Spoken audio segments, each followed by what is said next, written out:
Good morning, students. How are you all? I hope you all are fine. Today we are going to learn subject science, chapter number 6, the beginning of the settled life. पहले हमने देखा था chapter number 4 में जो भी primitive man थे वो कैसे रहते थे। इस चैप्टर में भी हमें वो ही देखना है कि कैसे सेटल हुए वो लोग, उसकी उनकी लाइफ कैसे हुई, वो हमें पढ़ना है। तो लेट अस रीड इट। घूम to one beautiful morning around 12,000 years ago. अब यहाँ पे उन्होंने क्या किया, 12,000 ईयर्स अगो की बात है यहाँ पे। Young Gomtu was preparing to go for hunting and his trip.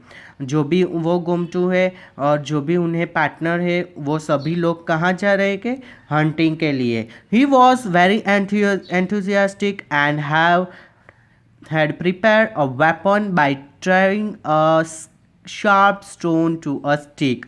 अब जो भी घुमटू है वो उन्होंने क्या किया, बहुत एक्साइटेड था वो क्या करने के लिए, हंटिंग करने के लिए। और उन्होंने क्या प्रिपेयर किया, वेपन। कौन सा वेपन था, तो स्टोन था, वो शार्प स्टोन जिसने जो जो वो कहाँ पे अटैच करा था उन्होंने, तो वुडन स्टिक पे।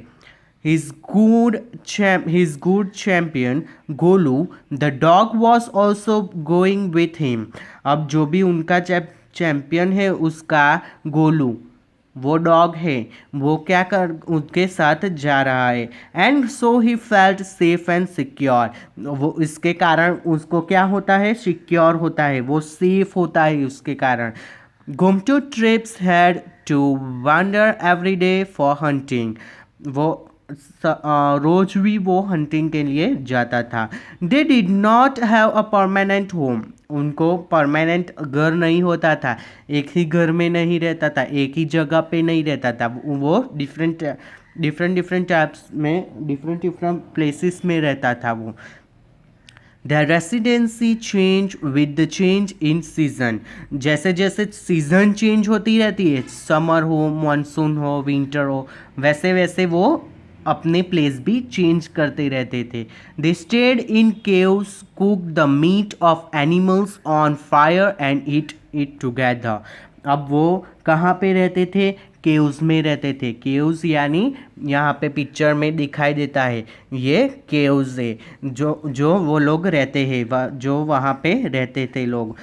वो क्या खाते हैं, तो cooked meet of animals, animals के मीट को कुक करके कहाँ पे कुक करते थे, ऑन फायर। तो फायर पे वो कुक करते थे और वो खाते थे।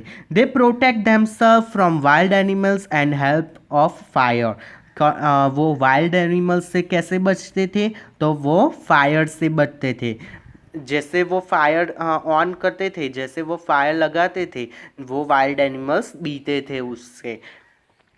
Apart from the meat of animals, they also ate fruits and roots of plants।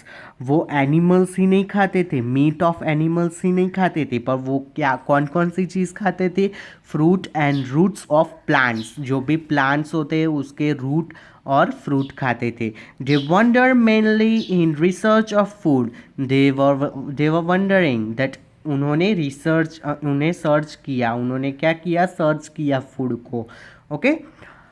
On their way to the hunt they heard the voice of an animal from one of the bushes. उन्होंने क्या किया, जो वो लोग चलते थे, जैसे जैसे वो चलने लगे हंटिंग करने के लिए, तो वहाँ पे एक आवाज़ आई एक एनिमल्स की। कहाँ से, तो बुशिस में से। वहाँ पे बहुत ग्रास थी, वैसे उसमें से आवाज़ आई।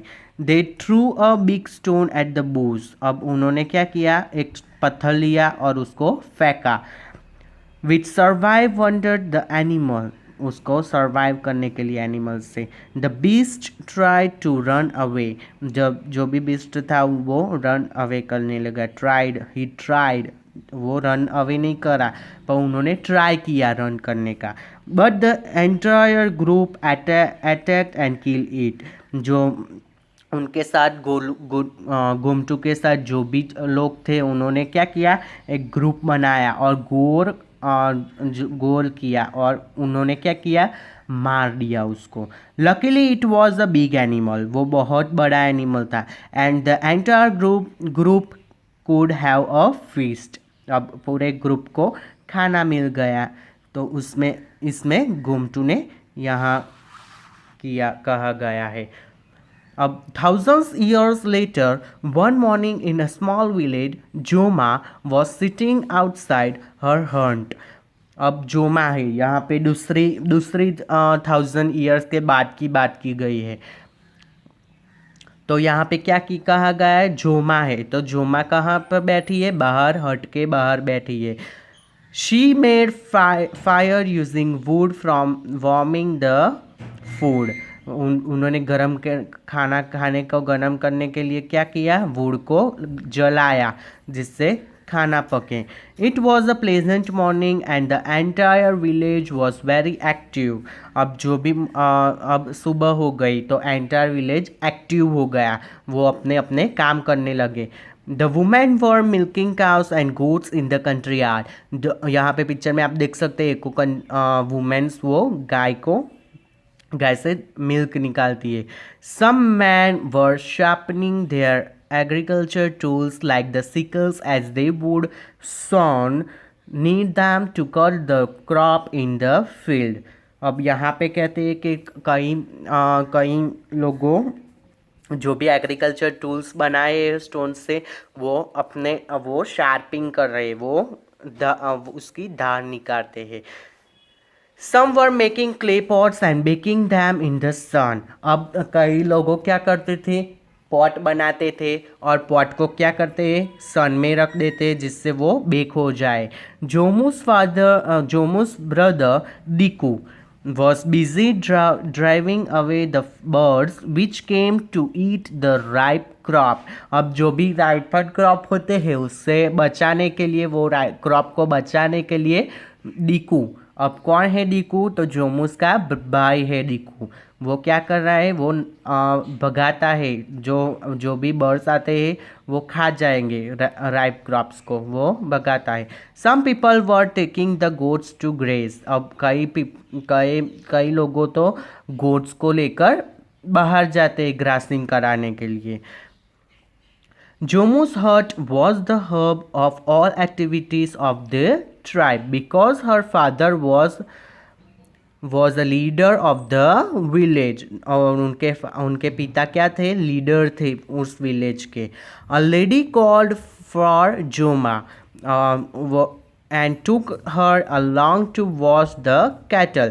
अब जोमा को लेकर एक लेडी ने लेकर गई और कैटल को वॉश करने के लिए, कैटल को नहलाने के लिए। Joma enjoyed swimming in the river while the others took care of the cattle. अब जोमा रिवर में नहाने के लिए, स्विमिंग करने के लिए बहुत एक्साइटेड थी, वो नहाने लगी और दूसरे लोग क्या कर रहे थे, कैटल्स थे उसकी केयर कर रहे थे। Some women prepared big clay pots to store grains while others were busy weaving basket। अब कई लोगों क्या कर रहे थे, बिग पॉट बना के उसमें ग्रेन्स को स्टोर करने के लिए बनाते थे और दूसरे लोग क्या कर रहे थे, बास्केट बनाने के लिए वेविंग करते थे, यहाँ पे वेविंग करते थे जिससे बास्केट बन जाए। Thus the entire tribe was busy preparing for the new crops। अब वो सभी लोग किस में बिजी थे, नए क्रॉप्स के लिए बिजी हो गए। Slowly darkness decided on the village. अब जैसे जैसे शाम होने लगी वैसे वैसे अंधेरा होता गया। The cattles return after grazing and settle down for the night in the shed. अब कैटल्स भी आने लगे, वो शेड में जाने लगे। The childrens also return home and settle down to listen to the stories from their grand parents. अब जो भी चिल्ड्रंस थे वो भी अपने काम में बिजी थे, तो वो अब जैसे शाम होने लगी तो वो भी आने लगे घर पे और क्या किया, वो अपने ग्रैंड पेरेंट्स के साथ बैठ गए और स्टोरी लिसन करने लगे। they were hearing the story from their grandparents। The only sound that could be heard were the voice of grandparents as they narrate story to the young ones. अब यहाँ पे कोई भी साउंड नहीं आ रहा था क्योंकि वो अब रात हो गई, नाइट हो गई है, तो कोई भी साउंड नहीं आ रहा था। तो किसकी साउंड आ रही थी? Only the story said by the grand parents, narrated story by the grand parents to the young ones. The bleating of the goats and the pounding of grains by the women's folk. अब जो भी ब्लीटिंग होता है, जो भी goats होती है उसको हम ग्रेन्स डालते, तो वुमेन्स वो लोग वो करने लगी। The change which can about in the lifestyle of the people within 7,000 years is evident for these two stories. अब ये दोनों स्टोरी में जो भी एविडेंस है, जो भी चेंजेस है, वो आप देख सकते हैं कि इसमें कई साल पहले फायर तो उन्होंने लगाई थी, पर वो कुक नहीं करते थे इस वेसल्स की तरह, वो फायर पे एनिमल को फ्राई करके खाते थे। और इसमें क्या बताया है कि फ्रूट्स और रूट ऑफ प्लांट्स भी खाते थे, और वो 12,000 ईयर्स अगो की बात है। और यहाँ पे 1,000 ईयर्स अगो की बात है, जहाँ पे many they use goats milk, cow milk, and many types of activity also has been improved. And this is the story of a Gomtu and Joma. So now let us look to the table.